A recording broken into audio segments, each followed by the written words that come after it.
How is everybody doing? It is TVB, and I'm here to count down my top 9 favorite movies of 2016. It's an excellent time to do so, and this was probably the hardest list I had to make in years, because I saw a lot of good stuff this year, and I think I missed a lot of good stuff too. But yeah, here I am, and stay tuned for my worst picks of movies of 2016 as well. But before we get into my list of the top 9 movies of 2016, here are some honorable mentions. 10 Cloverfield Lane, Kung Fu Panda 3, Finding Dory, Nerve, Kubo and the Two Strings, Suicide Squad, The Magnificent Seven, Don't Breathe, Sully, Doctor Strange, Fantastic Beasts and Where to Find Them, Rogue One, Edge of 17, and Moana. Keep in mind, this list is based entirely off my opinion and from what I've seen. So without further ado, let's get started with my number 9 choice, which is Sausage Party. But listen, I need to apologize to you guys about something. When I reviewed this movie, I was bitching about it's not so great animation. I heard that the animators were treated very poorly. They were forced to work longer hours with no raise of pay at all. So yeah, that and the film's weirdly low budget explains it's not so good animation. So yeah, that should not have happened. I agree, but that does not excuse Sausage Party from being a bad film at all. I really had a blast with this movie. It's outrageous humor. It's creative depictions of our society with food. Even though this movie is rightly non-politically correct, it still has this neat message about tolerance and just accepting everybody for who they are. That sort of thing. I always give that sort of thing a plus. And just this movie is Sausage Party. It's yet another worthy entry into Seth Rogen's canon. And just I remember when I was in kindergarten, my friend and I, we drew pictures of talking hot dog and all his food friends. I want to make comic books of them one day. I'm gonna make this story happen. Mark my words on it. Number 8 is Moonlight. I saw this movie last night. It came out in October, so yeah, I was really late to the party, so I didn't really see the point in reviewing Moonlight. But guys, Moonlight is such a well done film. Really, everything about it is just it's about a gay black man and his upbringing. It has 3 chapters, one where he's a young boy, the other one he's a teenager, and the other one he's an adult. All 3 actors who portray this man of Chiron, they all did a fantastic job. Everyone in this movie was fabulous. From his crack addict mom and this other guy whose name escapes me, and everyone in this movie was great. And just Moonlight, it has a great message about the slums and a racial situation in this country. I just it's very slow paced, and it's not an easy movie to watch. But there's a lot going on in Moonlight without much going on, if that makes sense. Number 7 is La La Land. Look, when I heard that the director of Whiplash was making another movie, I'm like, shut up and take my money. I didn't review this movie in the form of a video because I was in Colorado when I saw it, so I made a written review, and if you want that, go to my Facebook page. And just, La La Land, he did not disappoint. Damien Chazelle, I think that's what the guy's name is. Yeah, he did not disappoint at all. I love this movie. Ryan Gosling and Emma Stone, their chemistry is spot on, and I did not know Emma Stone could sing. It's gorgeous for the cinematography and the music and the dancing. I wanted to stand up and start dancing at one point, and just everything was put together very nicely. Number 6 is The Nice Guys. I love this movie. I just again, from Ryan Gosling and Russell Crowe, I had no idea these two had chemistry either. It's a real shame this movie did so poorly at box office, because it's just so grabbing and intriguing, how it's a buddy cop movie that takes place in the 70s, and they're tackling the porn situation. I was not aware porn was such a big thing in LA during the 70s, so yeah, that's always a plus. Well, yeah, the Nice Guys, again, it's you guys should make an effort to see this movie, because it's got action, it's got laughs, it's got good characters, it's got a very sharp script. Shane Black, bravo. This has to be your best film. But yeah, again, it's the only film from Shane Black that I've seen. So if The Nice Guys is my favorite film from Shane Black because the only film from Shane Black that I've seen, does that also make it my least favorite film from Shane Black? Mm-hmm. Alright, anyway, here's my number 5 choice. You guys, this is a very, very divisive year for superhero movies. You had some that were very well done, and it's either the superhero movies were very well done or they were very divisive, meaning that like some people love it, some people hate it, some people just enjoyed it, some people not so much, some people just thought it was meh. But my number 5 choice is Captain America: Civil War.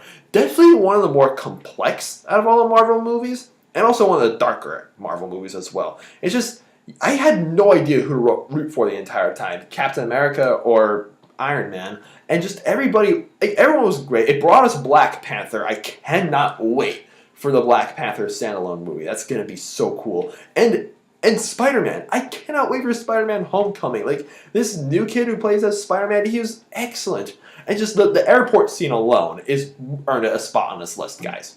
Do I really need to say more? Number 4. We're really coming down to the line here, guys. And my number 4 choice has to be Arrival. Amy Adams, both in Arrival, and I heard she was really good in Nocturnal Animals too, but Arrival was like her and Jeremy Renner and Forrest Whitaker all killed in this movie.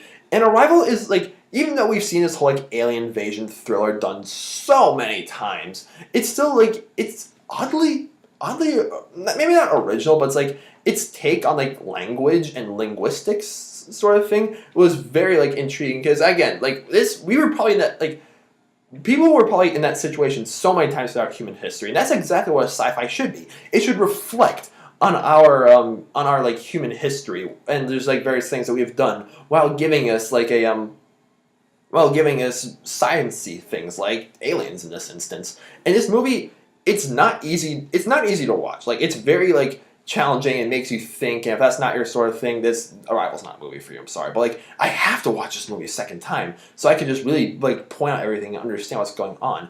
And just like a lot of stuff, you're just like, whoa, mind blown. I didn't understand that at first, but now I understand it. I'm just like, wow, just guys, see it.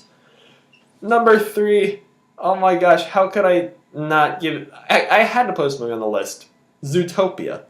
This movie, look, I've been rather hard on Disney for not making any more traditionally animated films and just doing computer animated stuff, because why would you buy Pixar, which is like the king of computer animation, if you're just going to make computer animated films yourself? But guys, Zootopia and Moana made me apologize to Disney a bunch of times. Zootopia, it's such a great film for both kids and adults. Like, yeah, kids can appreciate its bright colors, its lovable characters, and just everything that's going on. But like adults, like as an older viewer, like, guys, this movie's about like racism and drugs and like stereotypes and all this stuff that our society was facing. It just, and the sloth scene, it kills me. I've seen this movie twice and it killed me again. And all the other Disney references. Just, guys, Zootopia, I'm not like this and Wreck-It Ralph and Moana. Like, guys, I can't understand what people say that when Disney is in another renaissance. Like, if you haven't seen Zootopia, what are you doing? Go see it. Hey, I'm not in the soup, baby. Deadpool's number 2. It didn't make me go boo. That rhyme was really forced, but Deadpool was... I should just stop rapping. I'm sorry. But Deadpool is my number 2 choice. How could I not? I was excited for Deadpool, but I haven't seen any of their X-Men movies. Like, this technically counts as an X-Men movie. I haven't seen the other X-Men movies, and like I heard that when they first introduced Deadpool and X-Men Wolverines, he was horrendous. So I came in, like, you know, I was excited, but I knew something could go wrong. Guys, all my worries went out the door. This movie, like, Deadpool has to be one of my favorite comic book characters of all time now. Like, I got a shirt for him, and he's like, you go on Google Images, right?